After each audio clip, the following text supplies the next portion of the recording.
Come on now, fellas! We've got to answer the bell. Now let's go!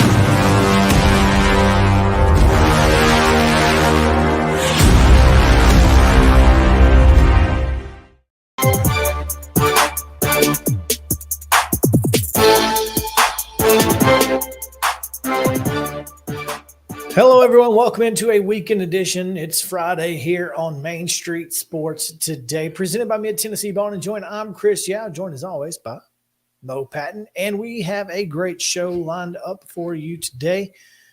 Ben Arthur will join us and talk a little NFL playoffs from Fox Sports. We'll also get into the SEC Big 12 Challenge and much, much more. We've got a lot to get into today, and we're going to do that really quickly. But first, Mo, how are you? Good. It's shaping up to be a good weekend. Going to be a busy weekend.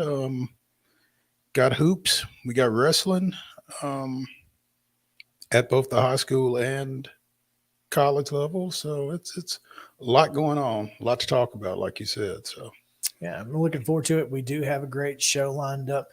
Going to get into it pretty quickly. Again, a lot of NFL talk today. I mean, it's conference championship weekend, so there's no real reason not to talk as much as we can about it. Obviously, to me, this is one of the biggest weekends of the football year, at least professionally. Even though there's only 2 games, it's still a day. It's Sunday where you can take all day, watch 2 great football games because it's almost impossible for them not to be. Mm-hmm. And so I'm looking forward to it.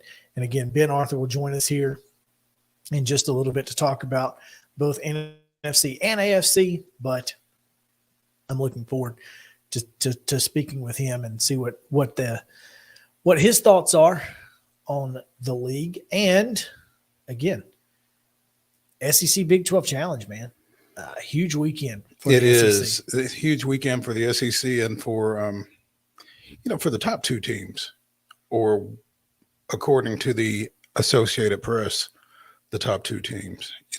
Alabama got pushed earlier this week in conference play. Tennessee continuing to take care of business, but they've got a couple of national stage type matchups coming up tomorrow. That they do. All right, we'll get into it all. And we'll also give you our picks, by the way. We'll be picking the NFL games, so don't forget about that. But can we? I mean, I'm pretty happy. I'm 8-2 so far. Yeah, well, you would be. Yeah. I mean, what? Justin and I are less happy. I'm having a good year. So. Yeah. Oh, man. Well, let's get into it. We've got yesterday's results, this weekend's schedule, all of that right now on The Rundown. This is The Rundown. The Friday Rundown is brought to you by Chip Walters of Exit Realty Bob Lamb and Associates. The voice of the Blue Raiders also wants to be your trusted advisor in real estate. Contact Chip today at 615-542-1915 or through his website at choosechip.net. Chip Walters, proud to support youth sports across Middle Tennessee. Girls basketball action last night. Clarksville Academy down Good Pasture 52-46. Azizo Harding 53-32 winners over Friendship Christian. Spring Hill goes to Giles County and gets a win 50-39. And Greenbrier downs White House Heritage 39-26. It was Eagleville 74, Hampshire 29, Wayne County 72, Mount Pleasant 7. Springfield 71-66 winners over Trousdale County, and Webb School 98, Columbia Academy 32. In boys basketball action on Thursday night, it was Good Pasture defeating Clarksville Academy 81-69. Davidson Academy with a 71-41 win over Donaldson Christian. Friendship Christian defeated Ezel Harding 66-48. It was Giles County 70, Spring Hill 52. Greenbrier 48, White House Heritage 29, Eagleville with a 65-20 win over Hampshire. Mount Pleasant defeated Wayne County 50-38. Nashville Christian with a 64-22 win over Mount Juliet Christian. Springfield edged Trousdale County 52-49, and Webb School in 4 overtimes defeats Columbia Academy 92-89. That's a lot of overtimes. That is a lot of overtimes. What is that? That's 20 extra minutes. Is it 5 minutes? 4 minutes. I'm sorry, 16. So it's a half. Wow. They played a half. That's crazy. Women's basketball action last night. UConn comes to Thompson Bowling and gets a big win, 84-67 over the Lady Vols. Middle Tennessee State at home against Florida Atlantic with a 63-48 win there. SEMO down Tennessee State 77-59. Lipscomb winners over Queens. The Royals 79-68. It was Liberty 71, Austin P66. Lake Erie edges Trevecca 67-64. Pikeville gets a win over Cumberland 81-62. And Shawnee State downs UT Southern 59-49. Men's basketball action on Thursday night. Middle Tennessee State travels to top 25 Florida Atlantic and falls 85-67. Kennesaw State with an 84-57 win over Austin P. SEMO defeated Tennessee State 92-75. It was stay cocky, y'all. Jacksonville State 72, Lipscomb 67. Lake Erie with a 66-60 win over Trevecca, and Pikeville edges Cumberland 76-73. Also in NHL action last night, the Preds pounding the net, defeating New Jersey 6-4. I think that was Jacksonville State's first win in ASUN play for the men. It's been a rough year for Ray Harper and the boys, so I hate it for them. Not great for Lipscomb to fall on the road there. Yeah. Tonight, doubleheader action. These are girls first, boys to follow at 5 o'clock. It will be Victory Baptist at Hendersonville Christian. The rest of these at 6, unless otherwise noted. Cane Ridge at Antioch. Curry Ingram at Carroll Academy. Brentwood is at Centennial. Clarksville Academy hosting Nashville Christian. Richland will be at Collinwood, and Columbia Central is at home against Hillwood. Green Hill goes to Cookeville. Christ Presbyterian hosting Father Ryan. Montgomery Central is at Creekwood. Wayne County is at Culleoka. Clarksville Northwest goes to Dixon County, and East Nashville hosts Kip Nashville. Harpeth is at Fairview. Middle Tennessee Christian at Franklin Road Academy. Friendship Christian hosting Davidson Academy. Hunter Lane is at Gallatin. Good Pasture at home against Ezel Harding. Providence Christian is at Grace Franklin. Santa Fe is at Hampshire. Kenwood goes to Henry County, and Franklin's at Hillsborough. Hume Fog at home against Maplewood. East Robertson is at Joe Burns. Trousdale County is at Knowledge Academies. Stewart's Creek goes to Laverne. Stratford's at Lead Academy. Greenbrier at Liberty Creek, and Lipscomb Academy hosting Pope Prep. Also, Valor Collegiate is at Martin Luther King at 6 o'clock. Hendersonville's at McGavock. STEM Academy is at Merrill Hyde. Mount Juliet Christian hosts Donaldson Christian. Lewis County goes to Mount Pleasant. Murfreesboro Central takes on visiting Glencliff. Siegel is at Oakland. Lawrence County is at Page. Pearl Cone hosts Kip Nashville. Central Baptist goes to Pleasant View Christian. Nolensville is at Ravenwood. East Nashville is at Republic. Rockvale hosts Blackman. Ross View takes on visiting Springfield. Tullahoma goes to Spring Hill. Beach is at Station Camp. Summertown hosts Loretto. Summit hosts Independence. Cheatham County is at Sycamore. Clay County is at the Tennessee Heat. Battleground Academy travels to University School of Nashville. West Creek hosts Clarksville. Westmoreland hosts Watertown. Portland visits White House. Lebanon is at Wilson Central. And FC Boyd is at Zion Christian. Again, those are all 6 o'clock doubleheaders. On Saturday at 1, doubleheader action, 1:30, Riverdale is at Hazel Green in Alabama. The rest of these are all 6 o'clock starts on Saturday. Spring Hill is at Columbia Central in the McDonald's Shootout. Ensworth is at Father Ryan. Santa Fe hosts Lewis County, and Columbia Academy travels to the Tennessee Heat. Wherever that is. We should be able to find out after tomorrow. There you go. Yeah. Girls basketball only tonight. Brentwood Academy at St. Cecilia. That's a 5 o'clock tip. At 6 o'clock, Harpeth Hall will be at Ensworth. On Saturday, Harpeth Hall goes to Lipscomb Academy. That's a 3:30 tip. Boys only tonight. Ensworth will take on Montgomery Bell Academy following that Harpeth Hall girls game. It's listed for 7, but I don't think that's going to take. It's probably going to be 7:30, 7:45 before we get that. Saturday, Montgomery Bell is at Lipscomb Academy. That's 5:30 tip. And Tupelo, Mississippi is taking on Rossview in a tournament somewhere. College basketball double headers this weekend. Trevecca is at Walsh. That's a noon tip on Saturday. Shawnee State is at Cumberland at 1 o'clock, and Pikeville is at UT Southern, also 1 o'clock. Women's basketball this weekend at 5 o'clock today. You can see it on ESPN3. Belmont is in Terre Haute to take on the Lady Sycamores of Indiana State.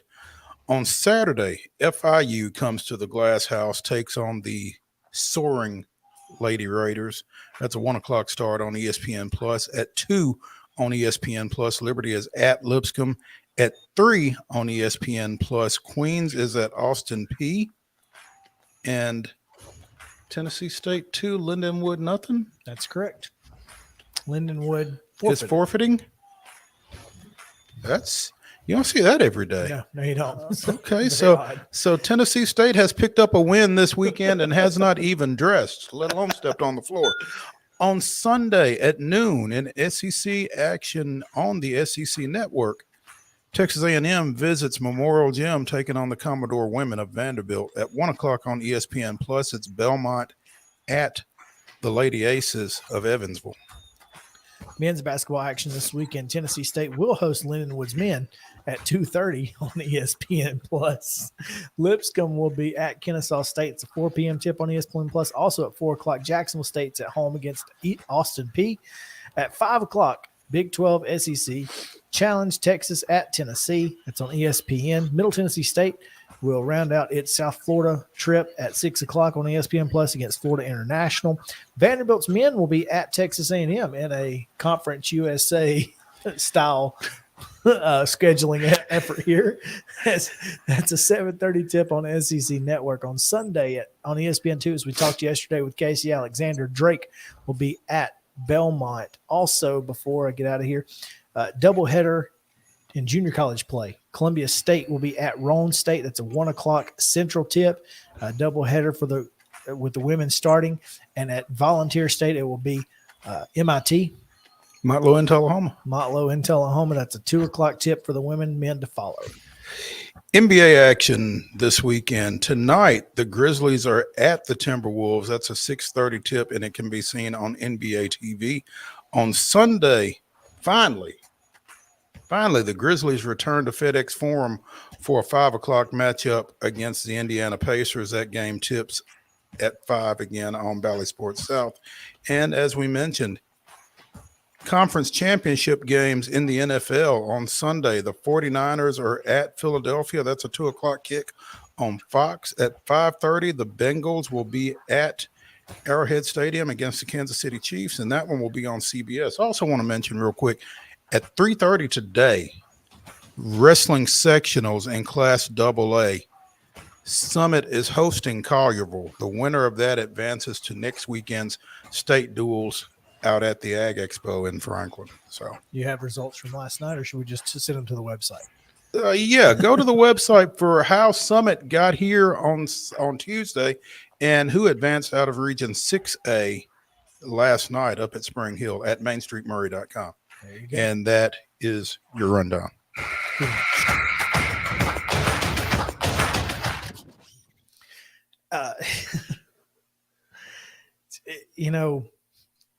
Justin, when he said finally, he didn't do it in his Dwayne "The Rock" Johnson voice. Finally, the Grizzlies have come back. If you can smell what Ja is cooking. What Ja, I'm sure Ja is hot enough to cook. Ain't no doubt. Right now. Justin, tell us what you told us. So I thought that he got snubbed on going to the All-Stars. He got snubbed on being a starter, but he is a reserve. Okay. Thank Yeah, goodness. I did a little bit more Oof. research on it. So, but yeah, Thank you. Yes.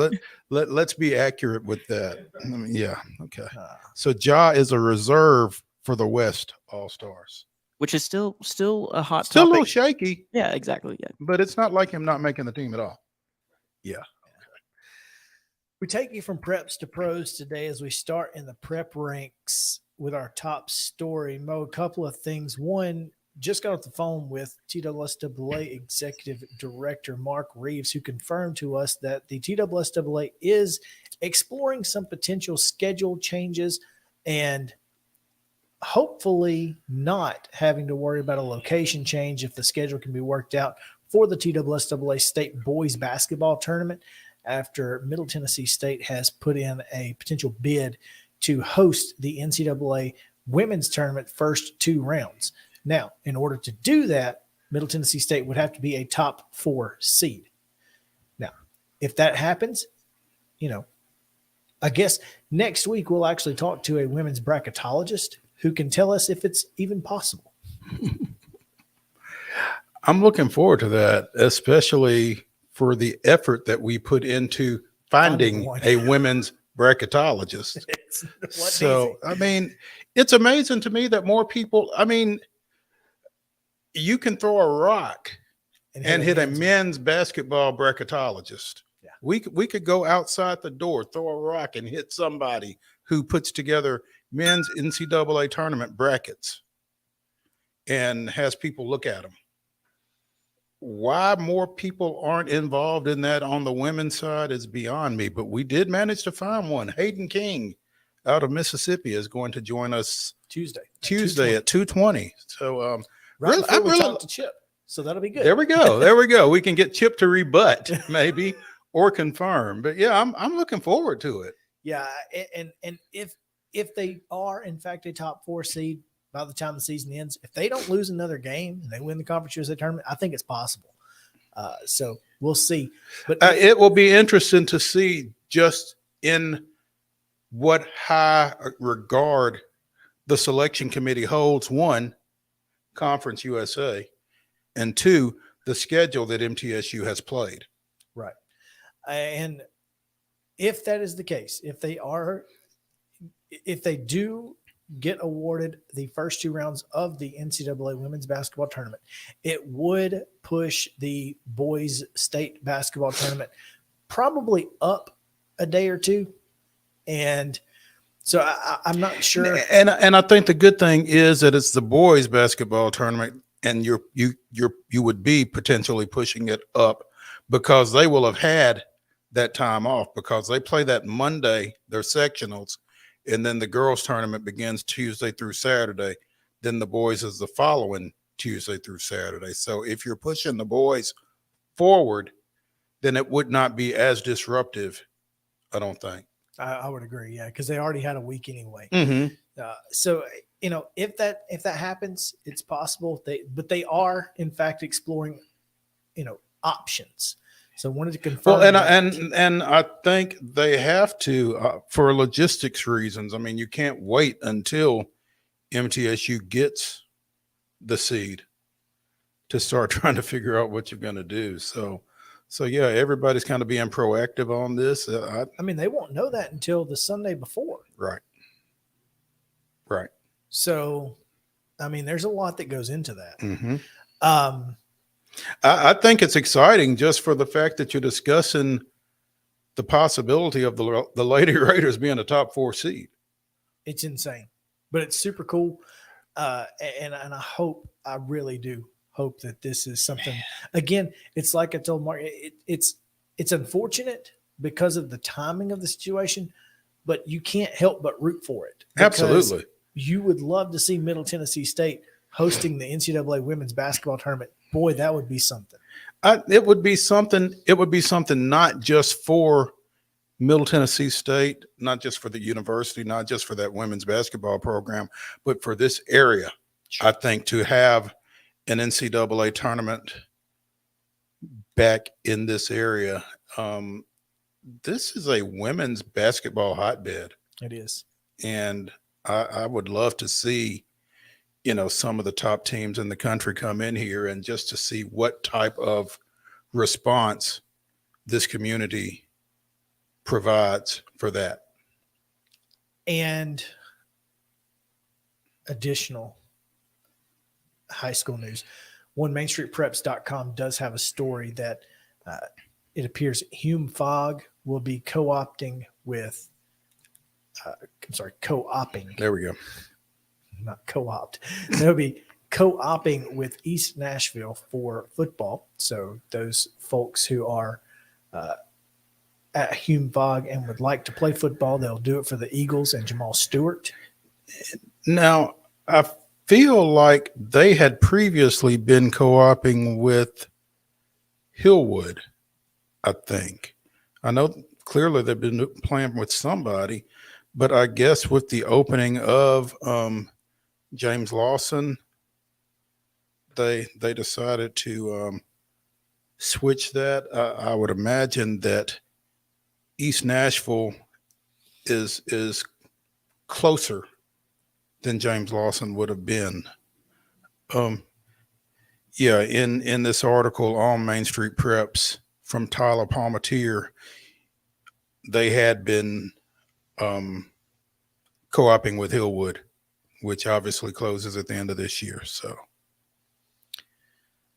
and finally, before we get out of here, Blackman head football coach Chandler Tygard has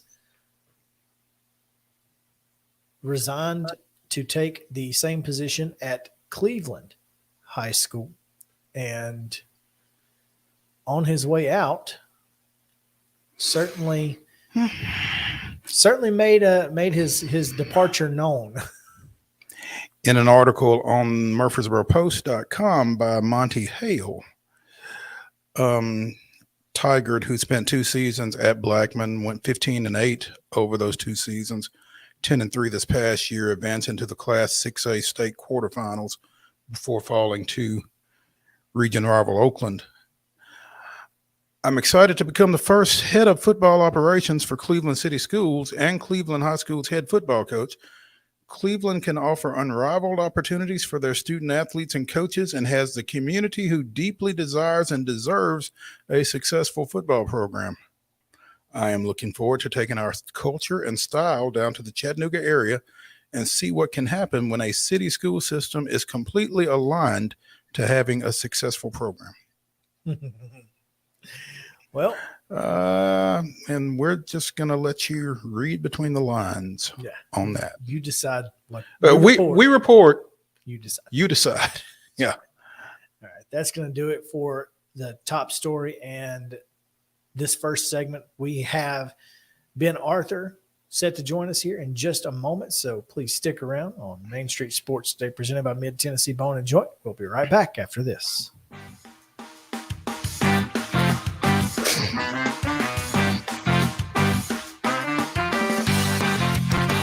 Mid-Tennessee Bone and Joint treats your orthopedic injuries and existing conditions. Our trained physicians will get you back in the game faster. Contact us at 931-381-2663 or www.mtbj.net.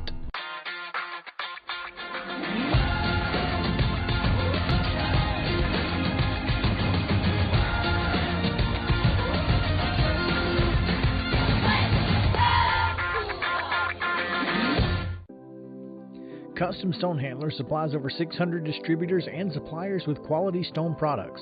Along with River Stone, we produce and distribute over 100 building, landscape, and other bulk products. Our goal is to provide quality products, service, and partnerships to ensure our customers' success. We firmly believe that the measure of any person or company is how they treat other people and customers. Give them a call at 931-490-4990 or visit CustomStonehandlers.com.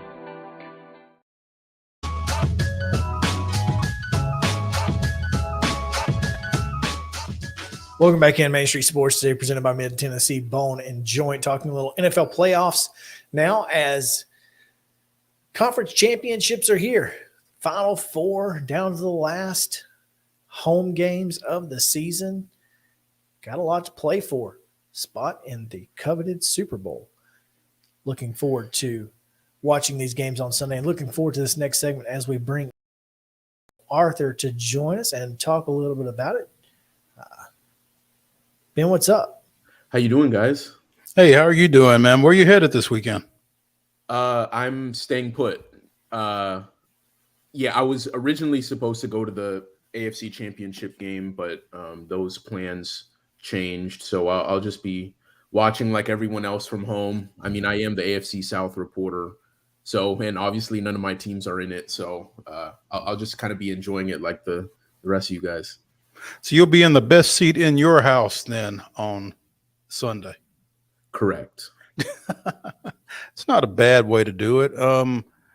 What are your plans 2 weeks after this? Will you be involved in Super Bowl coverage for Fox, or will you be chilling at the house for that one as well? I'm sure I'll be involved with the coverage. I'm not going to Phoenix. We have a kind of a group of people in place who will be attending, but I will not be one of them. But I'm sure with Fox, we'll have a robust schedule, and I'm sure many of us who are going to be staying at home, kind of covering remotely, they'll kind of have us doing something, but I will not be there in person. That's okay. You've had a long season. You can rest up a little bit.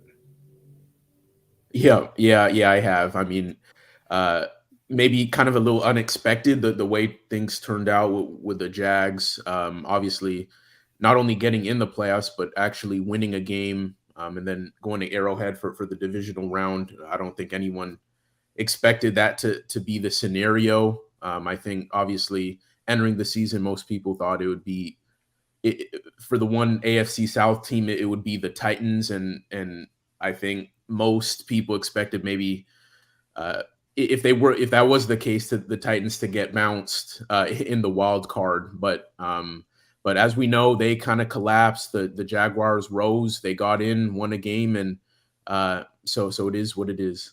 Yeah. And even though the Jaguars did not move forward, they may have had an impact on who does with the injury that Patrick Mahomes sustained in that win over Jacksonville. What do you feel like, or what are you hearing are the chances of Mahomes playing in this game on Sunday, and how effective would you expect him to be if he does? Well, it's essentially a guarantee that he's playing at this point where we're not really sure what exactly he's going to look like, right? In every press setting that he's been in every availability Andy Reid has had since the game, it sounds like he's improved. But then also the reporters that are on hand in Kansas City, you can only see like the warm-up portion of practice. Like you can't really see the live reps during practice. So no one actually knows what he's going to look like. I think it's fair to say he's going to be fairly limited. I mean, high ankle sprains are nothing to mess around with. For kind of the folks in Nashville, we all saw kind of what Ryan Tannehill dealt with in terms of his ankle and how limited he was. And so I think that's somewhat of a barometer for what we might expect from Patrick. And we all know how effective, how scrambling is such a big part of his game, right? How making plays outside of the pocket are such a big part of his game, and part of what makes this Chiefs offense go. So I would expect for there to be less of that, but I'd also expect Andy Reid, that whole staff there, to make adjustments. This is obviously going to fall heavily on the offensive line to protect him better. This is going to mean his pass catchers are going to have to make more plays for him. Isaiah Pacheco, the running back, is going to have another strong game. It kind of puts more pressure on everyone around Patrick to kind of step up their game. But I mean, this is still Patrick Mahomes at the end of the day, right? I mean, even a limited Patrick Mahomes is still better than 99% of the quarterbacks in the NFL. So I still expect him to. He's going to play. I expect him to play well. Will he be as great as he maybe usually is? Maybe not, but great players rise to the occasion in games like this. And at this point of the season, everyone that's still playing is banged up. So he's going to find a way, and let's see if the Bengals have an answer for it. How much preparation does Chad Henne get in this situation, Ben? Just in the event that Mahomes gets in there and he can't go. I mean, did they up his reps this week, or how does that work? Does Kansas City go all in on Mahomes in terms of prep, or how would that have gone this week? Yeah, I mean, obviously I'm not on the ground in Kansas City, so I can't say for certain what the rep splits were like, but common sense says that Chad Henne, excuse me, must have gotten a lot of reps this week, right? Like, you have to, in a situation like this, you have to prepare. You obviously hope for the best, but you have to prepare for the worst case scenario. And so I expect that Chad got a ton of reps in practice. And I think going in favor for the Chiefs is that he's a very experienced backup. He's won them games before. We saw what he did against the Jags when Mahomes went out leading that 98-yard touchdown drive.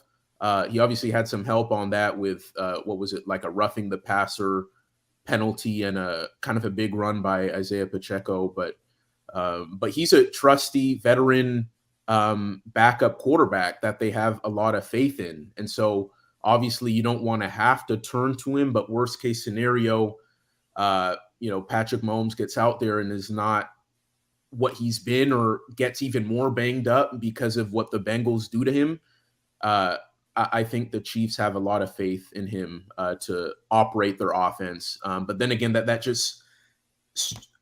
puts the emphasis on everyone else, right? Again, to kind of step up the weapons, the offensive line, the defense, which has played really well in recent weeks. Everyone around the quarterback has to step up. And so in the case that they do have to go to Chad Henne, I think they feel very confident in his abilities to operate the offense. Ben Arthur of Fox Sports joining us here on Main Street Sports Day. Ben, how surprised were you that Jacksonville was able to not only stay in the game, but they were able to run the football last week against Kansas City? 144 yards on the ground. They were really balanced overall. It just seemed like this Jacksonville team.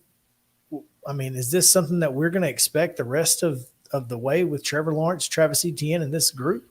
Yeah, I mean, that's certainly the hope, right? And after no, in terms of what the expectation is, right? In terms of being in positions like this, being a competitive team like this. I mean, Doug Peterson was saying right after that loss how their goal is to be one of the 4, 5, 6 teams, one of the 4, 5, 6 best teams in the AFC every year, and they certainly have the foundation to do that. Obviously, they have some tweaks to be made, but this is one of those teams that you can look at their trajectory, what they did in year one with Doug Peterson, and they're certainly on the up and up. Calvin Ridley next year.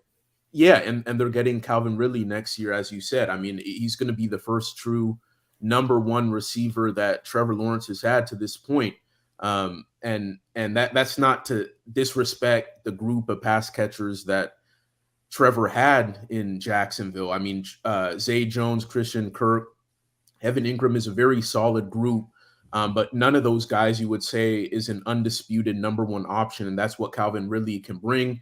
And then just in terms of that game against the Chiefs, I was not surprised that they were in it. I mean, they've played great. They played great teams well all season. Particularly down the stretch, winning 6 straight, heading into that game. If you've followed the Jags at all, you know that they're kind of never out of it, right? I mean, they pulled off 5 comeback victories from November until their season ended. They came back from 27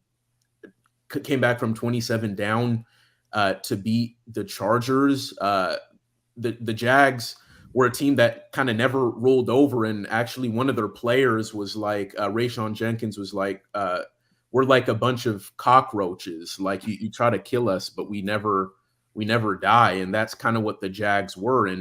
And I think in that game, how close it was, it just kind of goes back to the fact that they're going to be a big force in the AFC for years to come, as long as they continue to kind of make the right moves and Trevor Lawrence continues to progress in the right way.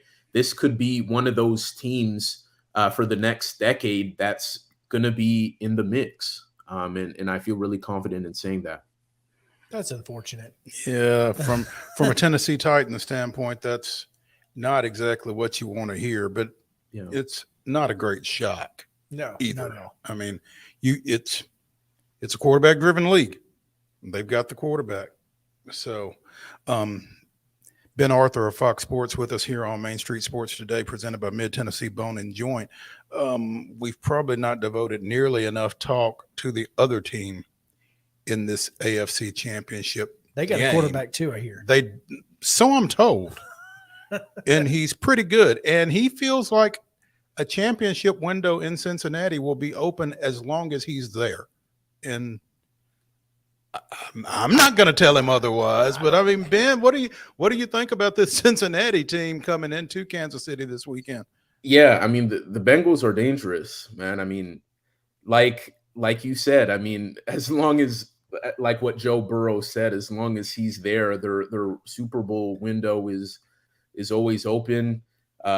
Burrow is arguably the second best quarterback in the league at this point. I think that's what most people think after kind of taking down Josh Allen. I think Mahomes is the undisputed number one, but Burrow has a strong case to be number two.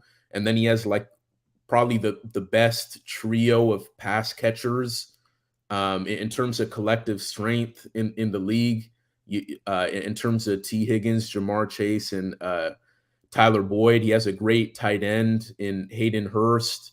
Their defense doesn't get nearly enough credit. They've been balling since the start of November, playing like a top 8, top 10 defense throughout the winter.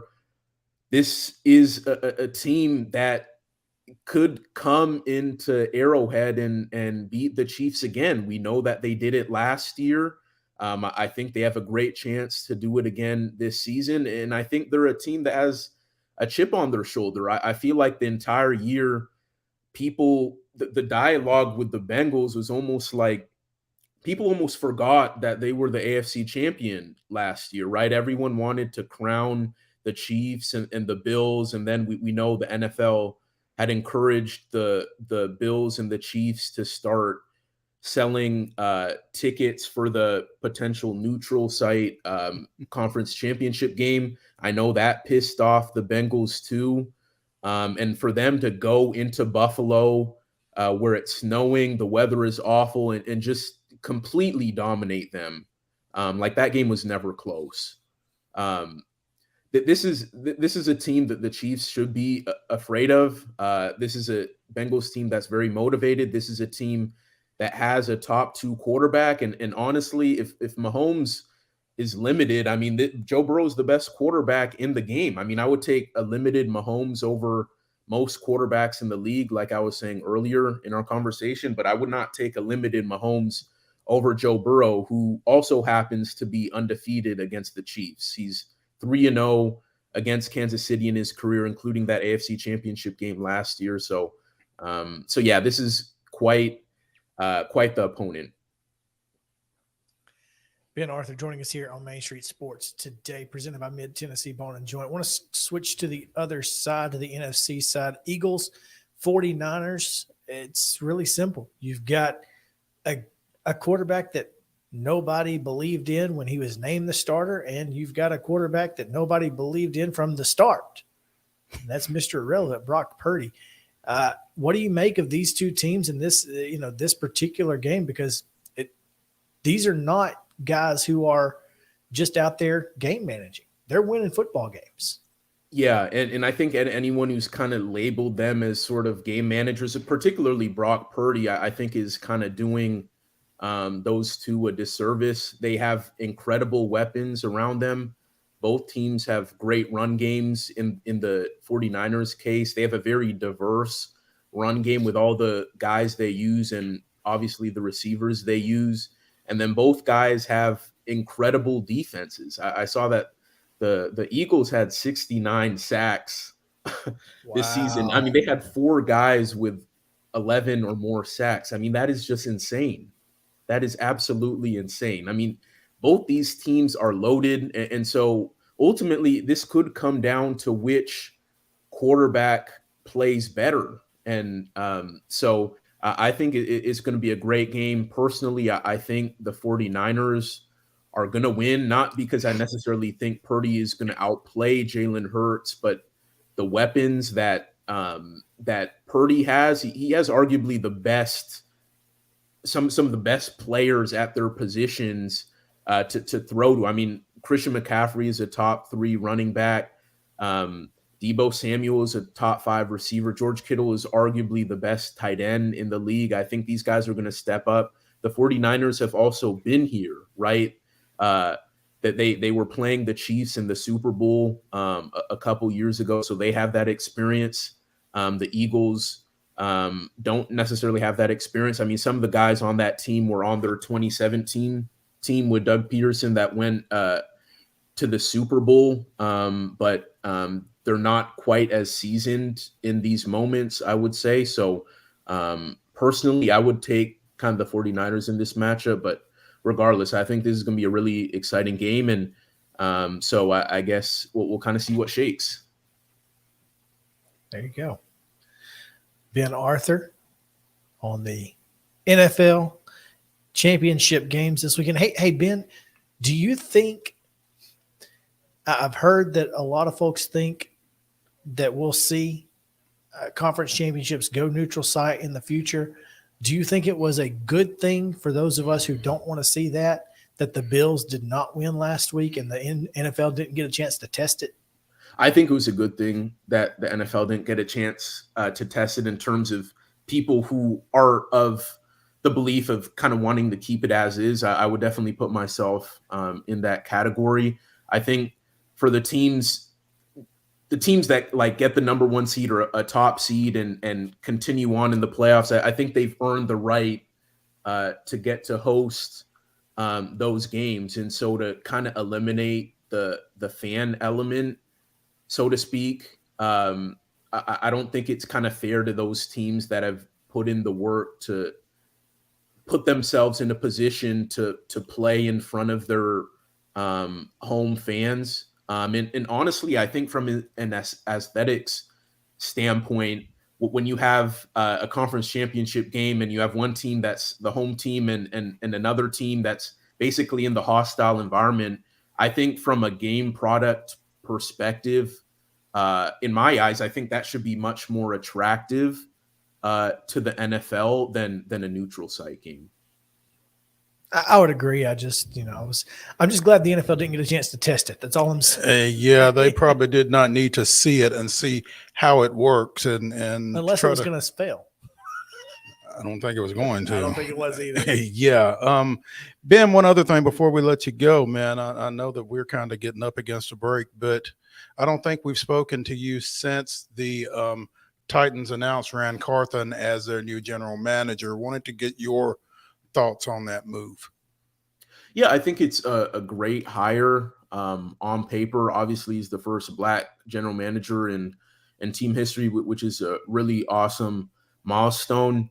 And he came from an organization that we've just been talking about in the 49ers, one of the best run franchises in the NFL, a team that has one of the best constructed rosters, one of the most impressive teams, a team that drafts well year in and year out, picks up quality free agents year in and year out, a team that always seems to be in the mix in the NFC.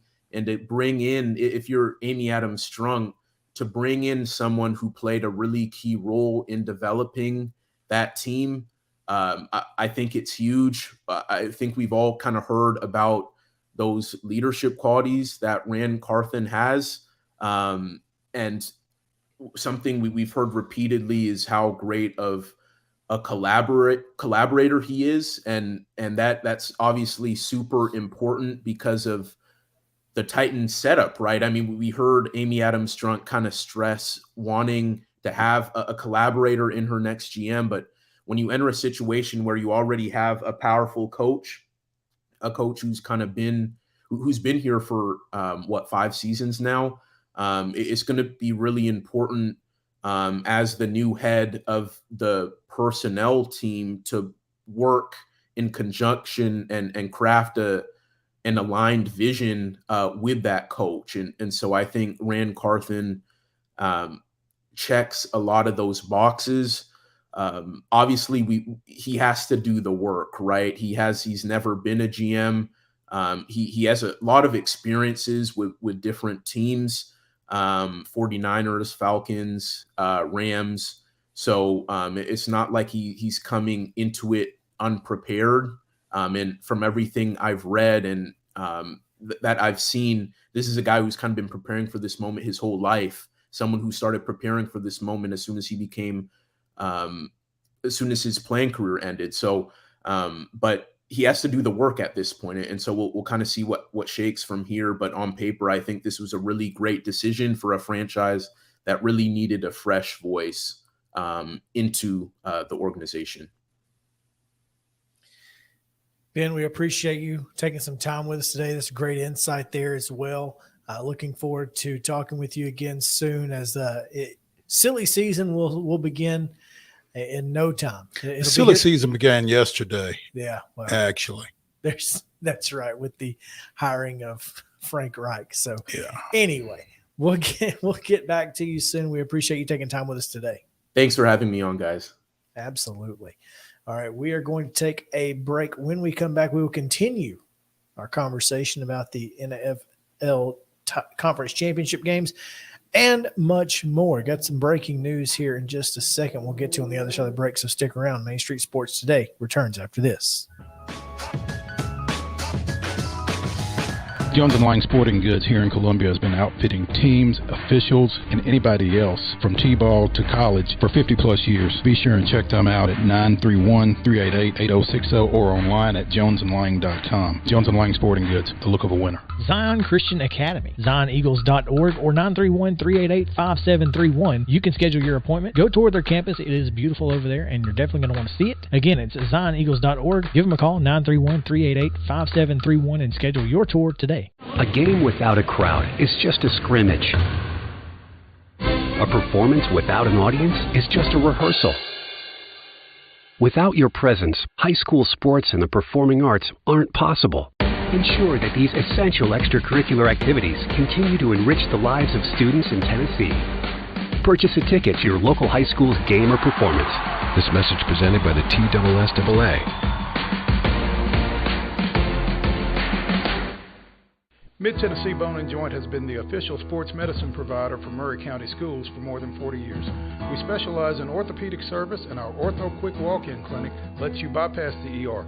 Visit us online at www.mtbj.net.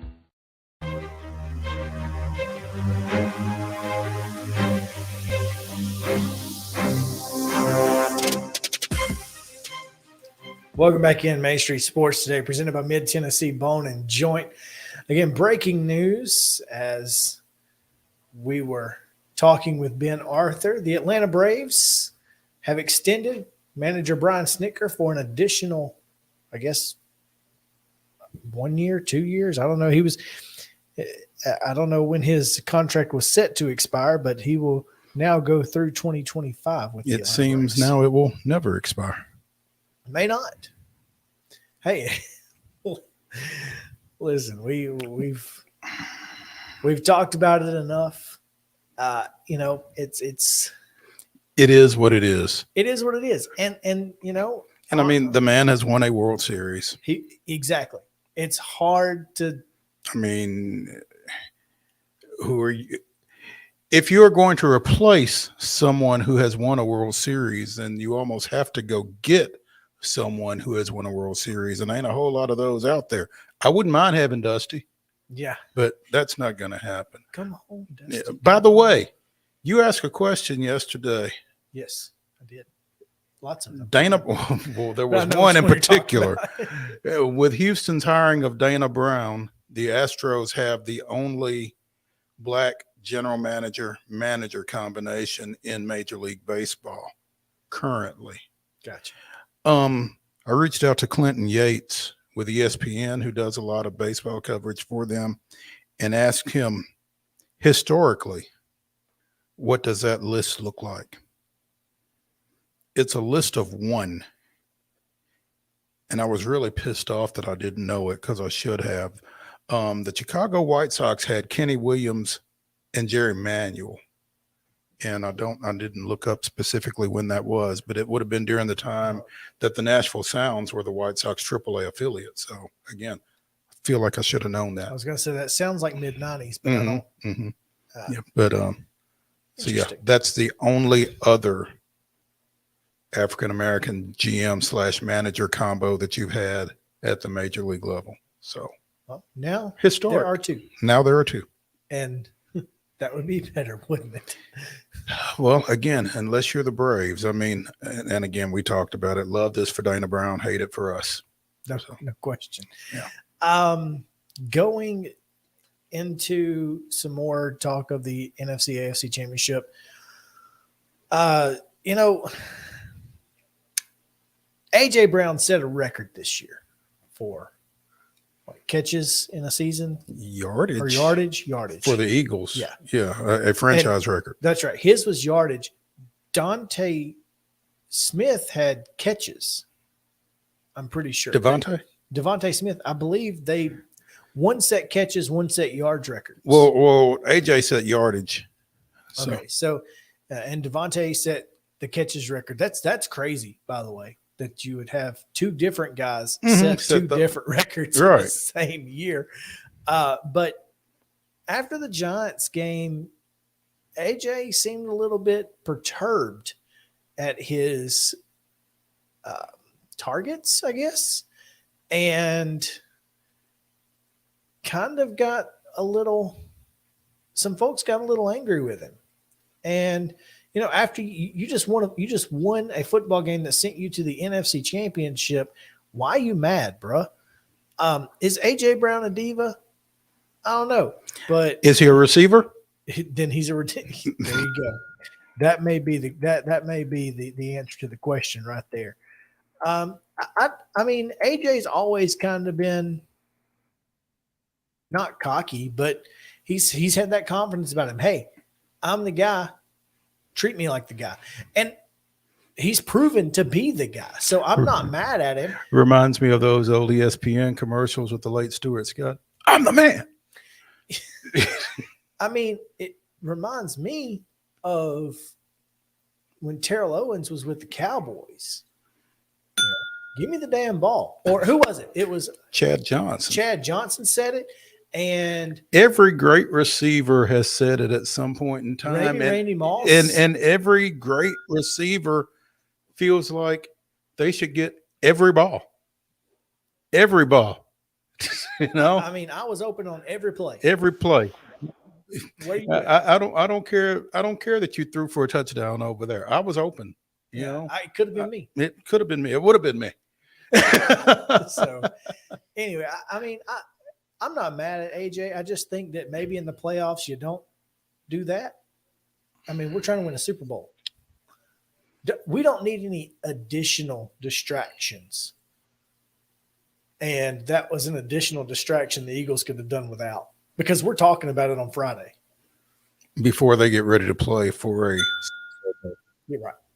So, and I mean – AJ's kind of come out and said, hey, my bad. It's not, but the fact that he had to do that, that's a distraction that you don't need if you're the Eagles, especially when you've got, a guy like Jalen Hurts, who is one of the most unselfish guys on the planet. I mean, this is a guy who is truly one of the best teammates that you could ever ask for. So, the Eagles are kind of built on that. The Eagles are kind of built on, we're all in this together. Mm-hmm. And you kind of have to be. They've got a great offensive line. They've got Jalen Hurts, who nobody believed in. It's Philly versus everybody. And that's going to play to their advantage. Except now you've got Brock Purdy on the other side, who is also nobody believes in me. So, can Mr. Irrelevant do it one more time? It'd be cool to see. It's becoming ever more intriguing, I think, because that was a drawback for me picking the 49ers to make a deep run with the rookie quarterback with Mr. Irrelevant. But I mean, you certainly at this point, you got to give them their respect, if nothing else. And certainly, as Ben was saying just now, possibly the most talented team of the 4 teams remaining. Well, you got guys like Christian McCaffrey and Juwan Jennings and George Kittle, Debo Samuel, and a happy Debo Samuel. Speaking of Devo receivers. Speaking of receivers that wanted out. Well, we talked about this last week, maybe. Mm-hmm. I mean, the way that they have found a way to make him happy, this team is successful because of what they've been able to accomplish as a unit. And Brock Purdy makes this thing work, man. I don't know if you can find that graphic of Jalen Hurts and Brock Purdy when they played each other, Iowa State versus Oklahoma. That was insane. I mean, a great football game between those two. So, I mean, I expect much of the same this weekend. I mean, both defenses are pretty good, but I expect these guys to be, part of some. There you go. I think this is going to be one of the more high scoring games that we've seen in the playoffs because these two teams are going to be ready to go. They're going to be gunslinging out there. And they got 2 great quarterbacks who can. That's the best part. Yeah. To me. Yeah, I love it. I mean, when you think about the quarterbacks that are going to be in action on Sunday, you're talking about Jalen Hurts, Brock Purdy, and obviously Mahomes and Burrow. I mean, you've got the possibility of some real fireworks in both those games. It's going to be a fun Sunday. And I call it a Cinderella story for Cincinnati only because you guys and everybody else predicted the Buffalo Bills to be in this game and in the Super Bowl. They're not. I mean, Cincinnati has continued to just, as their head coach will tell you, spoiling everybody's plans. They're just spoiling it for everybody. So the Cinderella story continues for Cincinnati. Can Joe Burrow and the Bengals do it again? I don't see why not. They've got 3 of the best receivers in the game. And Patrick Mahomes, if he's not 100%, we've seen what he can do. But a high ankle sprain is nothing to joke about. No, not at all. I mean, we've seen Ryan Tannehill on a high ankle sprain, and he wasn't bad. So maybe they can. If not, though, I just feel like if anybody can, it's Mahomes. Is the Bengals defense good enough to contain him as even just a passer? I don't know. I don't either. I don't think this Bengals defense is that great. I don't think they're bad. No. But I don't think they're elite. Tell you what I'd do. I'd find Eli Apple and throw at him every play. Not because he's not good, but because if you beat him that first time, he's done. Well, and the thing is, I think you may not beat him every time, but when you do beat him, you're probably going to beat him bad. Bad. Exactly. So, and throw a lot of double moves at him.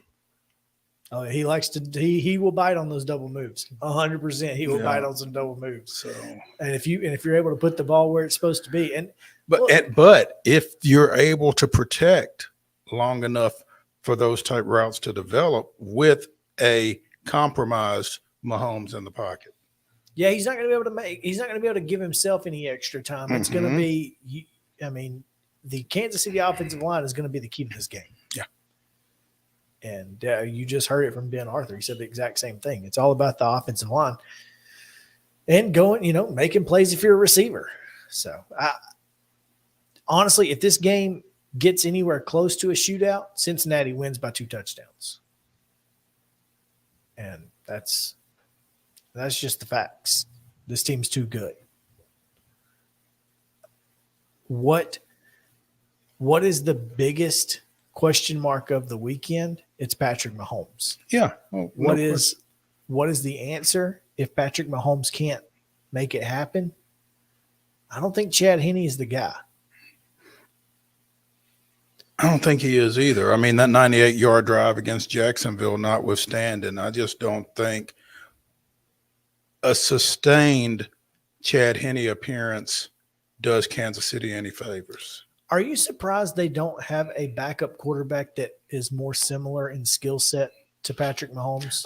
No, I'm not, because that doesn't seem to be the way a lot of places go. I mean, look here. It's a completely different style. Yeah. And it doesn't make sense. It would make sense to me that you would want your backup's skill set to more closely resemble that of your starter so that you can run a lot of the same stuff. But now who am I and what do I know?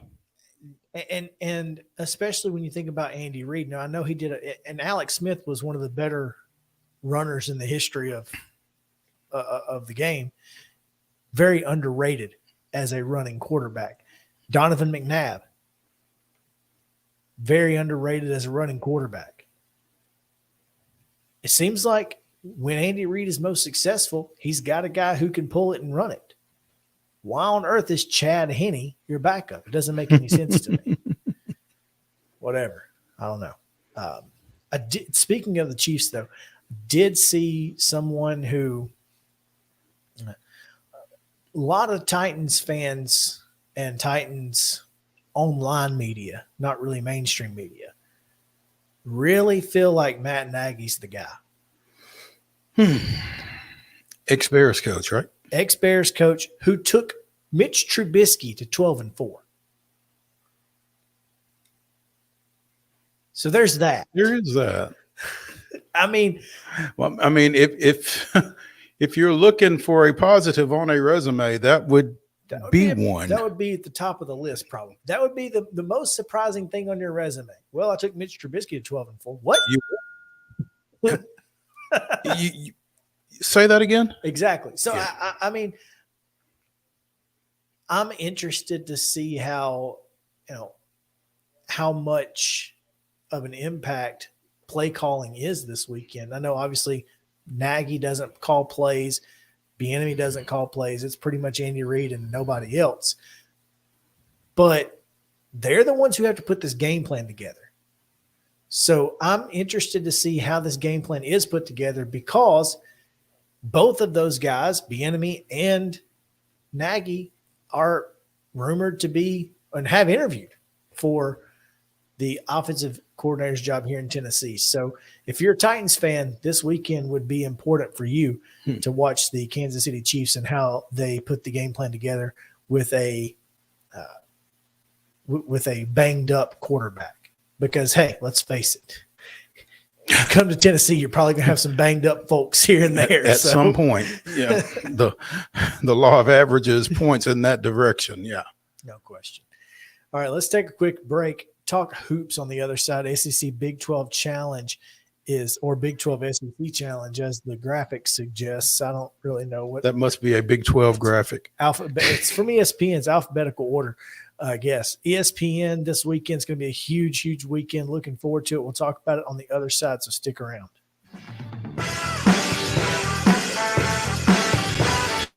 Walmart Supply Chain is hiring in Lebanon. Earn up to $22.25 an hour when you join our new fulfillment center. Enjoy competitive pay and premium perks, including 100% paid college tuition, 401k match, flexible schedules, a free Walmart Plus membership that includes discounts, and free Paramount Plus, paid time off, and so much more. Fulfilling work starts right here. Text JOIN to 240-240. That's JOIN 240-240 to apply now. You've been putting back a few, and a few becomes a few too many. For a moment, you think about calling for a ride. Nah, you live nearby. What's the worst that can happen? You get pulled over, your insurance goes up, you lose your license, you total your car, you kill someone. It's time to get tickets for the Nash Vegas Casino Night at Auction presented by King Jewelers. It's Wednesday, February the 8th at Bridgestone Arena. This year's theme is reverse retro, so break out the Musters jerseys and Y2K fashion. Challenge Roman Yossi to a game of blackjack, or join Ryan McDonough as he rolls the dice at the craps table. Mix and mingle with the players and Preds personalities while bidding on auction items and tasting food from local restaurants. All proceeds benefit the Preds Foundation. Visit NashvillePredators.com/gala. This is Chris Yow with Main Street Sports Today. Every show, Mo Patton and I welcome friends from all across the sports landscape, from high school coaches and reporters to national, college, and pro sports personalities. You never know who might stop by for a chat. AP Tennessee sports editor, three-time Tennessee Sports Writer of the Year 2020 TSWA Hall of Famer. She covers the Titans, the Predators, the Grizzlies, college football, and hoops. Please make welcome Teresa Walker. Former University of Tennessee, former Team USA Olympian, ex-Cy Young Award winner, R.A. Dickey. R.A., did I miss anything? Man, that was sweet. Yeah, I need to listen to that before I go to bed every night. That was nice. Has 5 sports Emmys. That's not bad for the other guy in Wham, Ryan McGee. The other guy in Wham married the best looking girl Bananarama, so the other guy in Wham had a pretty good life. From preps to pros, we're taking on the sports topics you care about. Tune in across Main Street Media social platforms at 2 p.m. or on demand on your podcast distribution platform of choice. This is attorney Bart Durham, and this is me. I'm Aaliyah. Keeping in good physical condition is really important to me. But when I had a wreck with a tractor-trailer truck that hurt my legs so bad I couldn't work for almost a year, I knew I needed a lawyer that understood tractor-trailer cases. So I called Bart. Bart gets millions of dollars for his clients every year. At Bart Durham Injury Law, we've handled hundreds of tractor-trailer cases. My dad and I want to help. Give us a call at 615-242-9000.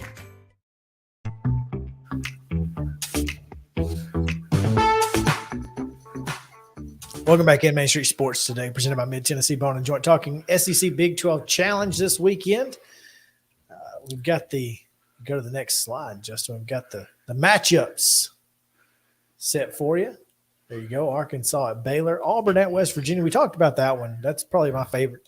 My favorite matchup that doesn't include Tennessee. Although Kansas, Kentucky has now caught my attention now that Kentucky has found its rhythm. And Kansas has kind of fallen off its rhythm. Now the Kentucky is Kentucky. Yeah. That has now become a pretty decent. And I don't know who needs this win more between the two of them, because Kentucky is kind of surging, and like you said, Kansas is kind of losing share at this point. They've dropped some games in the Big 12 that they would not necessarily have been expected to drop, and they need to get right. I don't know that Kentucky, in the state that they're currently in, is a game that represents getting right should Kansas win it at Rupp. So that's going to be an interesting ball game tomorrow. Trying to find some bracketology, because I'm interested, because Arkansas Baylor 2 years ago would have been a fantastic matchup. A little less so now. But I'm trying to find so right now, ESPN's bracketologist Joe Lenardi has Tennessee as the other 1 seed in Greensboro. With who? Purdue and the ones would be Purdue, Alabama, Houston, and Tennessee. Wow. And in Greensboro? Yeah, with 8 seed North Carolina. Okay, so hold in up. Greensboro. But well, there's always going to be a North Carolina or somebody of that ilk in Greensboro. But where are the other 3 ones? Birmingham. Houston is in Birmingham. Houston and Alabama would be in Birmingham, and Purdue would be in Columbus. Okay, but where are those? Those are for the first round. Yes. Okay. I don't know. What regions are those? Does it? Oh, I'm sorry. That's okay. Tennessee would be in New York. Okay. Houston and Vegas. Alabama and Kansas City, and Purdue and Louisville. So Purdue is the overall number 1. Yes. Okay. Okay. It's interesting though. I mean, I'm looking through the bracket trying to. Guess I could just. Arkansas an 8 seed. Typed in Kansas and got Arkansas and Kansas City in there trying to find it. Kansas a number 2. Kentucky, however, as the last 4. So they're at 12. They're an 11. 11 with Illinois up in Des Moines. Kentucky being an 11 seed, this game is huge for them because every game is huge for them if they're one of the last 4 in. Well, this one particularly probably takes you to a single-digit seed by itself. When you've got wins over Tennessee and Kansas, it'd be hard to make you an 11 seed. So, I think this is probably the biggest game of Kentucky's season to this point. I'll be interested to see how that works out for them because, look, I mean, they get up for the big games. Auburn losing to Texas A&M earlier this week, that makes this West Virginia game even that more intriguing. Right. Bob Huggins and Bruce Pearl, man. Like I said before, that's going to be entertainment no matter what. No flavor there, huh? And then, Florida, Kansas State for the SEC, that could be a big turning point. Bless you. That could be big for the SEC. Now, obviously, Florida's not very good, but boy, a win over Kansas State and kind of pull that Utah football type win out of them. I just think that this is one of those weekends for the SEC that it can kind of assert some dominance or get into the conversation as the best basketball conference. And we've talked about that before. But Texas and Tennessee, top 10 matchup, college game day. What Tennessee team do we get?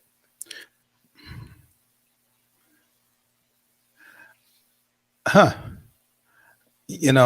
think after the Kentucky loss, this team is really focused.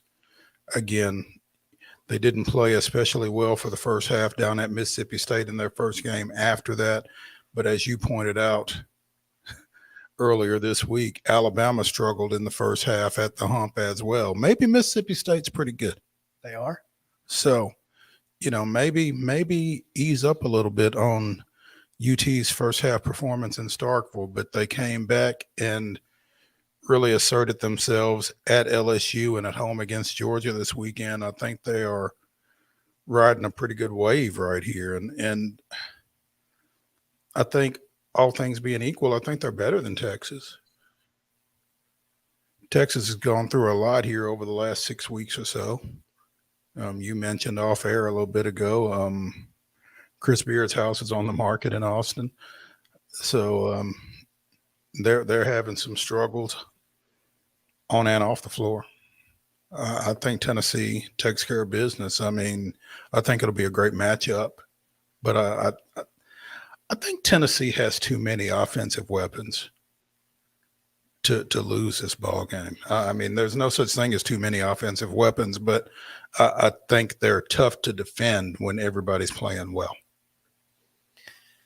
All right. Those are your 10 games. Who wins? Not each game. Who wins overall?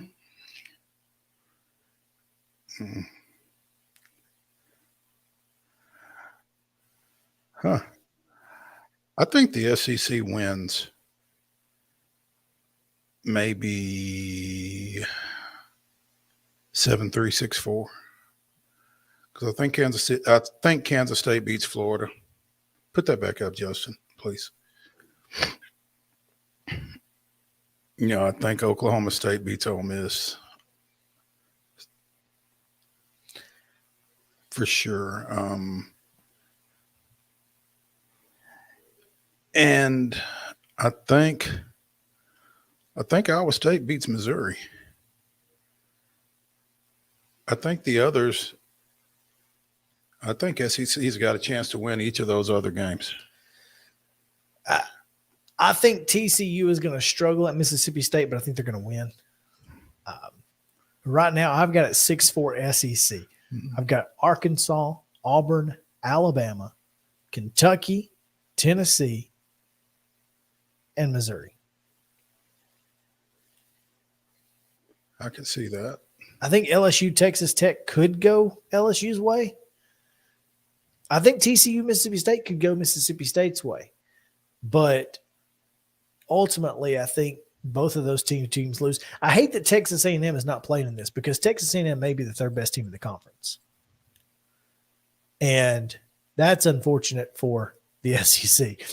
Someone said, if I was Greg Sankey, I think I'd call and make the change to TCU and have them go to A&M instead of Mississippi State. Right. A little shorter trip and a better ball game. There you go.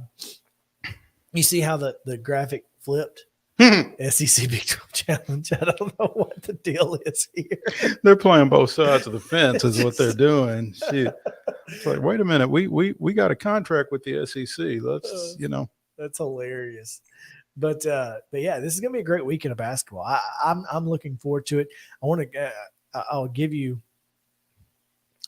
the answers here let's see here. Jeff Brazello. These are all ESPN analysts. Kansas 72, Kentucky 70. You've got John Gasaway has Kansas 74, Kentucky 71. Lenardi 78-74, Kansas. And Myron Metcalf has Kentucky 74, Kansas 72. But everybody's picking it close. Close and in the 70s. Mm-hmm. So I'm interested. So Keontae Johnson, by the way, will be playing against his former team too. Oh, that's right. He was at Florida. Yeah. So should be fun to watch. Looking forward to the weekend, man. It's going to be a great one. College basketball weekend, a great Saturday, and a full day of college basketball on Saturday, a full day of NFL football on Sunday. We're going to talk about both of those games and give you our picks right after this on Main Street Sports Today, presented by Mid-Tennessee Bone and Joint. So you guys stick around. We tell you who's going to win the conference championships.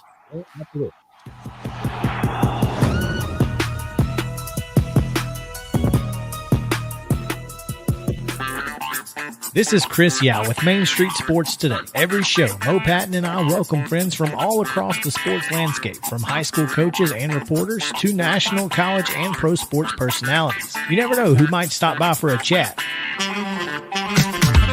AP Tennessee Sports Editor, three-time Tennessee Sports Writer of the Year 2020 TSWA Hall of Famer. She covers the Titans, the Predators, the Grizzlies, college football, and hoops. Please make welcome Teresa Walker. Former University of Tennessee, former Team USA Olympian, ex-Cy Young Award winner, R.A. Dickey. R.A., did I miss anything? Man, that was sweet. Yeah, I need to listen to that before I go to bed every night. That was nice. Has 5 sports Emmys. That's not bad for the other guy in Wham, Ryan McGee. Other guy in Wham married the best looking girl, Bananarama. So other guy in Wham had a pretty good life. From preps to pros, we're taking on the sports topics you care about. Tune in across Main Street Media social platforms at 2 p.m. or on demand on your podcast distribution platform of choice. Mid-Tennessee Bone and Joint treats your orthopedic injuries and existing conditions. Our trained physicians will get you back in the game faster. Contact us at 931-381-2663 or www.mtbj.net.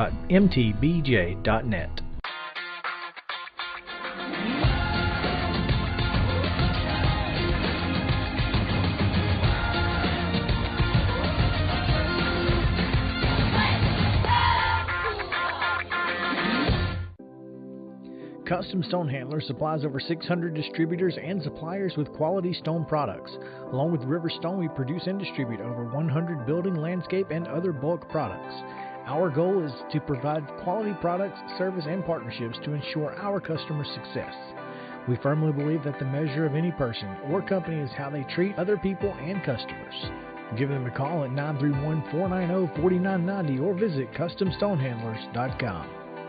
Jones & Lang Sporting Goods here in Columbia has been outfitting teams, officials, and anybody else from T-ball to college for 50-plus years. Be sure and check them out at 931-388-8060 or online at jonesandlang.com. Jones & Lang Sporting Goods, the look of a winner. Zion Christian Academy, ZionEagles.org or 931-388-5731. You can schedule your appointment. Go tour their campus. It is beautiful over there, and you're definitely going to want to see it. Again, it's ZionEagles.org. Give them a call, 931-388-5731, and schedule your tour today. A game without a crowd is just a scrimmage. A performance without an audience is just a rehearsal. Without your presence, high school sports and the performing arts aren't possible. Ensure that these essential extracurricular activities continue to enrich the lives of students in Tennessee. Purchase a ticket to your local high school's game or performance. This message presented by the TSSAA.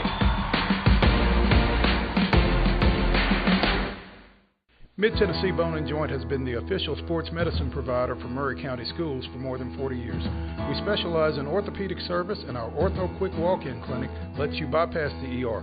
Visit us online at www.mtbj.net.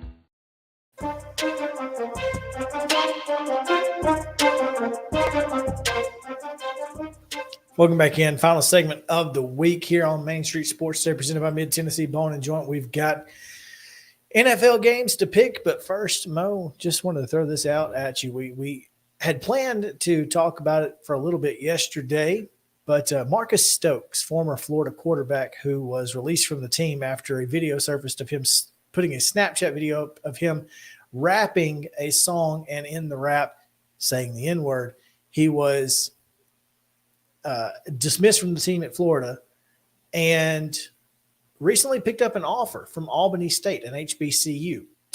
An hour ago, it's been reported that offer has been rescinded due to newly named head football coach Quinn Gray, who was named the football coach earlier this week, by the way. Former FAM quarterback Quinn Gray. Was reprimanded by Marion Ross Fedrick, the school's president, for making the offer. And he then sent out an apology saying that it was a mistake to speak with the student athlete. It did not meet your expectations, and that was unacceptable, blah, blah, blah, blah, blah, all this other stuff. So the offer to Albany State has been rescinded. His offer to Alabama A&M, however, has not. So this is an interesting. This may be the most fascinating quarterback situation I've ever seen. And I don't even know. I don't really know how to respond or what to think about it, really. I mean, my question, and I'm asking you this because there's an obvious dynamic here that I don't know the answer to this question but from your perspective, if this, again, 17, 18-year-old kid rapping, you got to know, censor yourself. But he's still 17, 18-year-old kid. The fact that HBCUs are offering him, is this not an opportunity to further educate, let him get an idea of what it's like to be in that type of environment, and to give him an opportunity to grow as a person? I think that is part of the dynamic in this situation by HBCUs reaching or considering the possibility of reaching out and bringing this kid in. I think you've really got to do your homework with this kid. But I also think, and I think this is what Quinn Gray and Albany State ran into in trying to rehab this kid. Are you taking an opportunity from another kid? And then, well, here's what I'm going to tell you. Mm-hmm. Ain't no other kid a 4-star. I mean, that's the fact. It is. It is. You're trying to win football games on top of everything else, and this kid's a 4-star. And that's where the rubber meets the road. I mean, even Quinn Gray, in his apology, said these words. I was trying to help a student get back into competition. He said, I only wanted the best for our team, athletes, and institution when I invited the student to visit ASU. Best for our team. Albany State's D2, right? They are. And a whole lot of 4-stars running around on D2 campuses, HBCU or not. I mean, fixing to be 1. Well, Bama State's D2, D1. No, I'm just saying. Oh. Well, if that offer stands. Yeah. It's a very gray situation. I mean, I don't think it's a black and white thing, but I do think that your administration and your coaching staff have to be aligned. Yeah, you have to have that conversation ahead of time. Yeah. I think everybody has to be on the same page on that. And if everybody at the institution is on the same page, then I think you kind of have to block out the noise a little bit as far as that goes. If we feel like this is the best thing for the kid, for the program, for our school, then we're going to do that. And we're just going to have to weather the storm outside for a little bit. Because, I mean, somebody's going to sign the kid. I'm not taking any blame or I'm not taking anything from this, but when I saw the article, I did tag their athletics director, as he's my former basketball coach at Huntington College, and I said, hey, good for your program, Tony Duckworth. A day later, this kid doesn't have a scholarship offer. I'm just saying, I don't know if I was the one who alerted that they were thinking about this. But yeah. Well, I mean, if you get a DM from Tony Duckworth saying "gee, thanks," then you'll know. Yeah. Hashtag my bad. By the way, Tony Duckworth is white, athletics director at Albany State. Thought that was interesting. I mean, just a unique paradigm in that particular aspect. It happens. Yeah. But yeah. Anyway, let's get to the NFL. We've talked enough about the NFC Championship game, AFC Championship game all week, or all day today anyway. Mm-hmm. We go into it. I still have my Super Bowl left, so I got to go with them. You do still have your Super Bowl left. Despite the fact. So here's the thing. I obviously didn't think that Pat Mahomes is going to get hurt. So I would like to amend my pick, but I'm going to stick with You're going to stay with your Super Bowl, I'm going to but you're going to take Philly.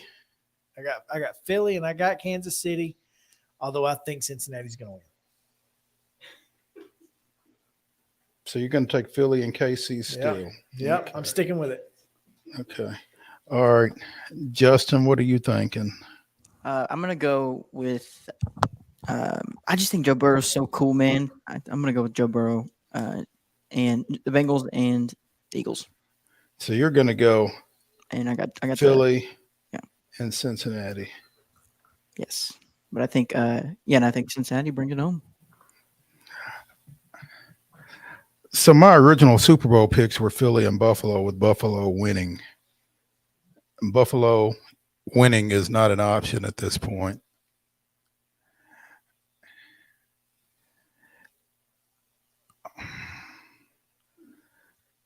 I really want to throw both of these back in because both Brock Purdy and Joe Burrow scare me, particularly Joe Burrow with Mahomes' compromise. I'm going Philly KC though. I feel you. It's hard. Yeah. It's hard. There you go. Those are our picks, and that's going to do it for this week in Main Street Sports Today, presented by Mid-Tennessee Bone Joint. Back on Monday with Reaction Monday. We react to the weekend of sports at 2 o'clock. We send it to you now for the last words of the weekend or week, Mo. Ladies and gentlemen, the weekend.